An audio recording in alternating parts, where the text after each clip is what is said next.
Quero cumprimentar a todos os nossos amados irmãos com a gloriosa paz do nosso Senhor Jesus Cristo. Sou o presbítero Renato da Igreja Brasil para Cristo, aqui da cidade de Formosa, presidida pelo nosso querido pastor Arnaud Barbosa, um grande dirigente aqui da nossa igreja. Quero agradecer a Deus em primeiro lugar pela gloriosa oportunidade que Ele me tem dado de participar de um projeto tão maravilhoso como este e de fazer parte de um ministério que a cada dia mais edifica e enriquece a vida dos seus obreiros. Quero agradecer também a nossa pastora presidente, a pastora Loide, uma grande mulher de Deus, e quero agradecer também o pastor Gedeon Júnior, o nosso pastor vice-presidente, e dizer que estamos muito felizes de sua gestão, de sua administração, e vemos que Deus é com eles neste ministério. Hoje nós vamos estudar o capítulo 25 do livro de Êxodo, capítulo este que marca uma grande trajetória na vida dos filhos de Israel. Do capítulo 25 até o capítulo 40, com exceção do capítulo 32, 33 e 34, nós vamos ver que Deus ele vai praticamente utilizar um terço do livro de Êxodo para falar da importância do tabernáculo. Em alguns momentos da leitura, a partir do capítulo 35, por exemplo, nós vamos achar que é uma redundância de Deus ao falar do tabernáculo, mas depois nós vamos entender que o tabernáculo ele carregava em si uma importância muito grande para Deus e, portanto, Deus queria que o povo de Israel e também que a igreja, quando lesse essas páginas hoje, entendesse nas suas entrelinhas que o tabernáculo é uma representação de todas as funções que Jesus cumpre na igreja através do seu corpo.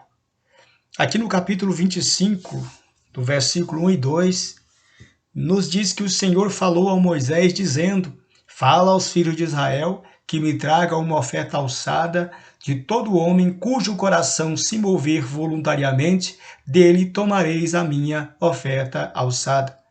Aqui Deus ordena a Moisés, meus irmãos, para que levantasse uma oferta de movimento, uma oferta que deveria ser agitada perante o Senhor quando ela fosse tomada pelo ofertante, no meio do arraial de Israel. E o caráter voluntário dessas ofertas presume que Deus não aceitaria nenhuma oferta que não fosse dada com amor e devoção a Ele. Essas ofertas seriam provenientes das riquezas dadas por Ele mesmo, na noite da libertação de Israel do cativeiro egípcio.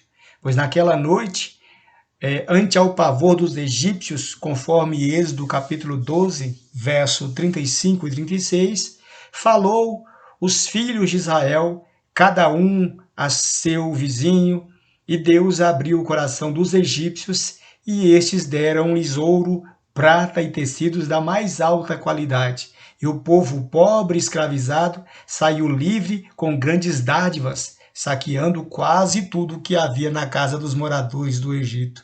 Por esse fato, entendemos que Deus não nos pede nada sem que antes Ele não nos tenha dado primeiro. E com isso, devemos entender que tudo o que temos provém dele, porque dele e por ele e para ele são todas as coisas.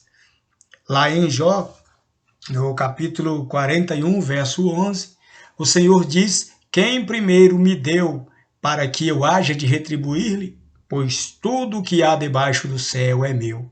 Em Salmos 24, verso 1, Davi exclama: do Senhor é a terra e a sua plenitude, o mundo e os que nele habitam. Portanto, irmãos, tudo provém de Deus, e parte das riquezas que Ele nos deu seriam usadas para glorificar o seu nome. Parte da riqueza que Ele deu ao povo seria usada para glorificar o nome do Senhor. E qual seria a finalidade dessas ofertas que Deus ordena a Moisés para coletar entre o povo? A resposta vem logo no verso 8, para que me faça um santuário, para que eu habite no meio do meu povo. É a primeira vez, desde a queda do homem no Éden, que Deus manifesta o desejo de habitar entre os homens. No Éden, Deus visitava Adão e Eva na viração do dia, conforme Gênesis 3:8. E após a queda, andou com Enoque Noé, Abraão, Isaque e Jacó, mas agora no Monte Sinai, o seu desejo não era simplesmente visitar a Israel, mas habitar de uma vez por todas no meio do seu povo até que eles chegassem à terra da promessa. E a notícia de ter um local onde Deus pudesse estar entre o povo produziu no arraial de Israel uma alegria imensurável. Aqui vemos que o coração do povo estava inundado pelo anseio de construir um templo portátil, onde pudessem se aproximar de um Deus que esteve distante havia mais de 430 anos. Esses foram os sentimentos predominantes no coração do povo. Sua atitude liberal em contribuir tinha tudo a ver com a alegria da libertação do cativeiro de Faraó. E por isso, o povo procurou demonstrar essa gratidão, oferecendo a Deus tudo o que fosse necessário para a construção da sua obra. E então, aqui dos versículos 3 ao 7, Deus expõe a Moisés a lista de materiais caríssimos que o povo deveria trazer para a construção do tabernáculo. Primeiro ele começa com ouro, prata, bronze, depois parte para os tecidos na cor azul, púrpura, carmesim, linho fino, peles de cabra, peles de carneiro tingidas de vermelho, peles de texugo, madeira de acácia, azeite para a luz, especiarias para o óleo da unção e para o incenso aromático. Também pedras preciosas, pedras de ônix e pedras de engartes para o éfode e também para o peitoral do juízo, da qual falaremos daqui a pouco. Então, irmãos, considerando que toda a estrutura do tabernáculo fala de Cristo, nós devemos entender que cada metal, madeira, tecido e produto empregado em sua construção carrega implicitamente um símbolo e um tipo da redenção vicária de Cristo. Mas por que começar com o ouro, prata e o bronze? A resposta é porque esses três elementos são uma representação das três pessoas da Trindade Divina. O ouro reflete a glória do céu, a natureza de Deus, a cidade celestial, e fala do Pai como o Criador de todas as coisas. A prata, símbolo de resgate, fala do Filho como o Redentor da humanidade, e o bronze, símbolo do juízo, fala do Espírito Santo que convence o homem do pecado, da justiça e do juízo. Aqui os 4 tecidos das cores azul, púrpura, carmesim e linho fino falam dos diferentes atributos de Cristo, apresentados nos 4 evangelhos. O azul, por exemplo, lembra o céu e representa o evangelho de João. Pois em João 3,13, Cristo disse que ninguém subiu ao céu, a não ser aquele que desceu do céu, a saber, o Filho do Homem que está no céu. A cor púrpura era também o roxo, que era a cor da realeza, utilizada nas mobílias dos palácios reais e na capa dos reis. E fala de Cristo como o Rei dos Reis e Senhor dos Senhores, que se assentaria no trono de Davi, e aqui ele representa o Evangelho de Mateus. O carmesim é conhecido por todos como a cor do sangue, e fala do sacrifício de Cristo e de seu caráter servil, que representa o Evangelho de Marcos, que não apresenta a genealogia de Cristo, porque um servo não precisa de genealogia. O linho fino fala de pureza e de perfeição, cor que representa Jesus como o homem perfeito e fala de Cristo no Evangelho de Lucas. Os pelos de cabra falam da oferta pelo pecado, e Cristo, sendo puro e imaculado, se fez pecado por nós, para que nele nós nos tornássemos justiça de Deus. As peles de carneiro tingidas de vermelho apresentam Cristo como o Cordeiro de Deus que tira o pecado do mundo. As peles de texugo falam da ausência de beleza e do sofrimento e humilhação do Messias na cruz do Calvário. A madeira de acácia refere-se à humanidade incorruptível de Cristo. O azeite puro fala de unção e consagração, e Cristo aqui é o ungido de Deus para ser o Salvador do mundo.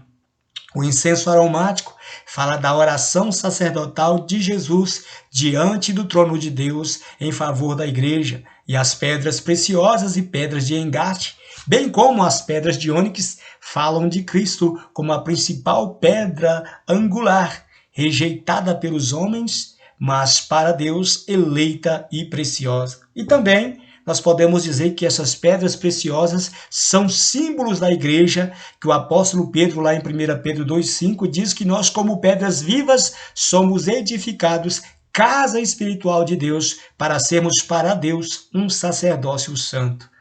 Mas por que construir o tabernáculo com esses materiais? É porque ao pedir todas essas ofertas, Deus queria que o tabernáculo fosse um recurso didático visual para ensinar a Israel e ao mundo as verdades eternas e secretas que se revelariam na manifestação de Cristo ao mundo. E ao criar o tabernáculo no deserto, o Senhor permitiria a Israel contemplar o santuário sem compreender o que de fato ele significava. O tabernáculo, em toda a sua estrutura, era uma parábola para Israel, para que vendo não vejam e ouvindo não entendam, conforme Isaías 6,9 e Marcos capítulo 4, verso 12. O escritor aos Hebreus, no verso 8,5, no capítulo 8, verso 5, também diz que as coisas da lei eram sombras e que o tabernáculo era uma réplica do verdadeiro santuário celestial. Agora, irmãos, nós entendemos que enquanto Israel caminhava nas sombras da lei, nós, que somos a igreja, caminhamos sob a substância da imagem real que reflete a glória do Filho de Deus. Pois o tabernáculo haveria de ser em todas as suas partes um tipo de Cristo, o qual é visto como o verdadeiro tabernáculo que o Senhor fundou e não o homem.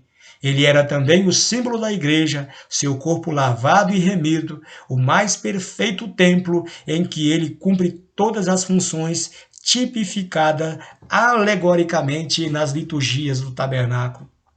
No versículo 9, Deus adverte a Moisés a seguir rigorosamente o padrão de construção do tabernáculo quando diz: conforme a tudo que eu te mostrar, para modelo do tabernáculo e para modelo de todos os seus pertences, assim mesmo o fareis.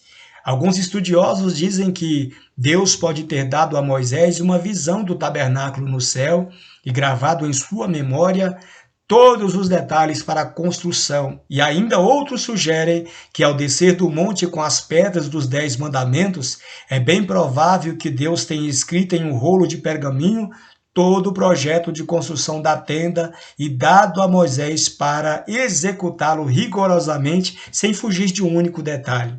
Isso nos remete à ideia de que, por mais que Deus aceite a participação do homem na construção da sua obra, ele não permite alterar nada daquilo que ele ordena em sua palavra.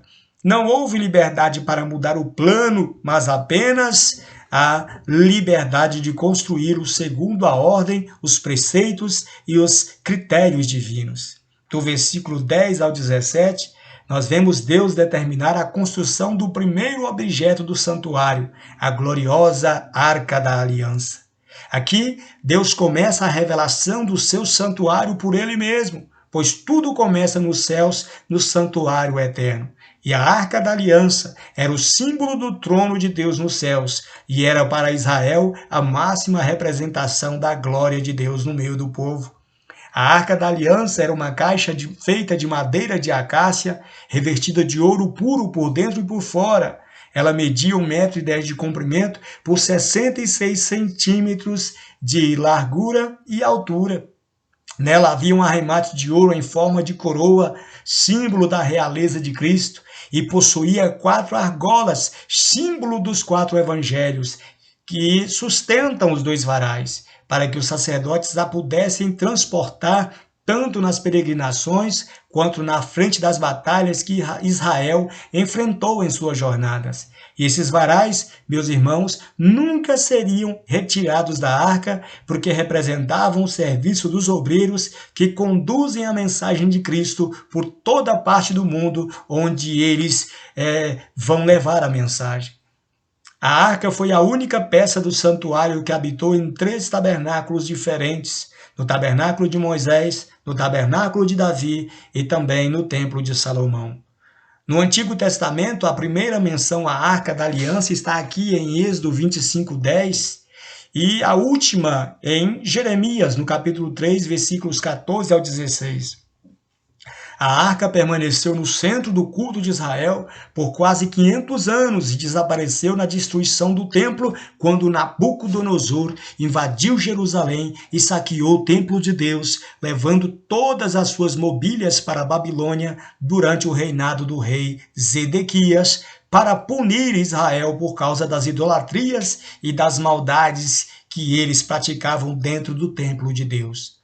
Alguns historiadores acreditam que Jeremias, durante aquela invasão, escondeu a arca no domo da rocha, onde o templo havia sido edificado, e a partir daí ela desapareceu para sempre. No Novo Testamento, ela é novamente mencionada em Hebreus, no capítulo 9, verso 4 e 5, e foi citada pela última vez em Apocalipse 11 e 19, quando João viu os céus abertos e contemplou o verdadeiro santuário de Deus nos céus, onde estava a Arca da Aliança entronizada.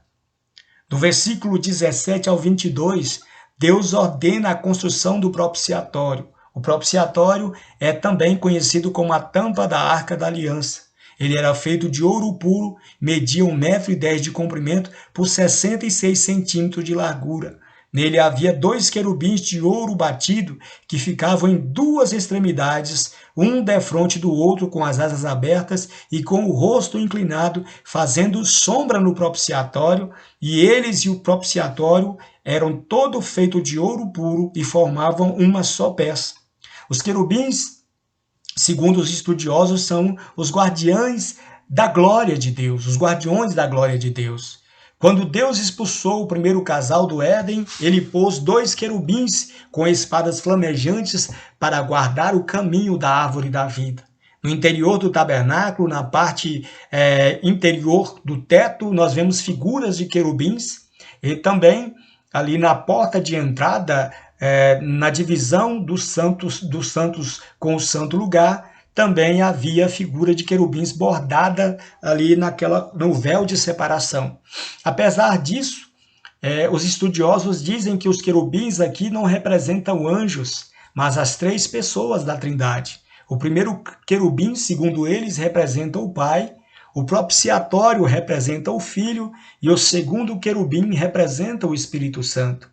No meio desses 2 querubins era o lugar em que a glória de Deus se manifestava e onde aparecia diversas vezes a Moisés e dava as suas instruções, as suas leis para instruir o povo de Israel.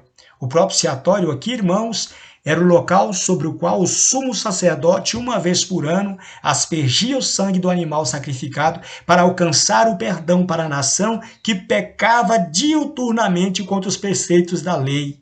A lei de Deus, portanto, guardada no interior da Arca da Aliança, era a grande regra de justiça e do juízo divino.